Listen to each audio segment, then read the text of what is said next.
ഡൽഹി നിയമസഭയിൽ എ പ്രതിഷേധം. മുഖ്യമന്ത്രിയുടെ ഓഫീസിൽ നിന്ന് ബി.ആർ. അംബേദ്കറിന്റെയും ഭഗത് സിംഗിന്റെയും ചിത്രങ്ങൾ നീക്കം ചെയ്തു എന്നാരോപിച്ചാണ് പ്രതിഷേധം. അതിനിടെ വിവിധമായ ശീഷ് മഹൽ സന്ദർശിക്കാൻ മാധ്യമങ്ങൾക്ക് തുറന്നു നൽകുമെന്ന് മന്ത്രി പർവേഷ് വർമ്മ പറഞ്ഞു.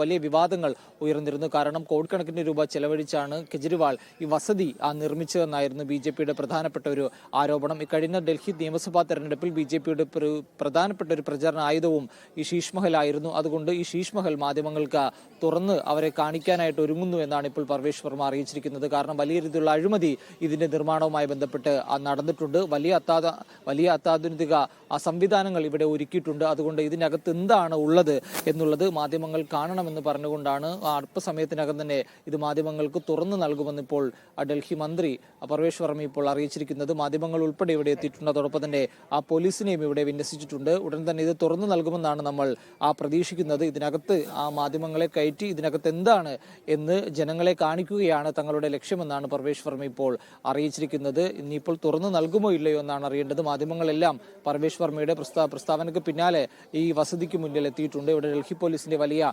സുരക്ഷയും ഒരുക്കിയിട്ടുണ്ട്. എന്തായാലും BJP ഈ ശീഷ് മഹലുമായി ബന്ധപ്പെട്ടുള്ള വിമർശനങ്ങൾ അല്ലെങ്കിൽ തങ്ങൾ മുന്നോട്ട് വെച്ചിരിക്കുന്ന കാര്യങ്ങൾ സത്യമാണ് എന്ന് തെളിയിക്കാനുള്ള ശ്രമങ്ങളാണ് ഇപ്പോൾ നടത്തിക്കൊണ്ടിരിക്കുന്നത്. അതോടൊപ്പം തന്നെ CAG റിപ്പോർട്ട് ഉൾപ്പെടെ അടുത്ത ദിവസം നിയമസഭയിൽ വെക്കാനായിട്ട് കൂടി BJP സർക്കാർ ഒരുങ്ങുന്നുണ്ട്. ഈ റിപ്പോർട്ടിലും ഈ ശീഷ് മഹലുമായി ബന്ധപ്പെട്ട് ഇതിന്റെ നിർമ്മാണത്തിന്റെ ചെലവുകൾ ഉൾപ്പെടെ ആം ആദ്മി സർക്കാർ നടത്തിയ അഴിമതികൾ ഉൾപ്പെടെയുള്ള റിപ്പോർട്ടായിരിക്കും ഇനിയിപ്പോൾ സഭയിൽ വെക്കാൻ പോകുന്നത്. അതുകൊണ്ട് ആ റിപ്പോർട്ടുകൾ ഉൾപ്പെടെ ജനങ്ങൾക്ക് മുന്നിൽ സമർപ്പിക്കുമെന്നാണ് BJP അറിയിച്ചിരിക്കുന്നത്. ശരി, തൗഫീഖ്.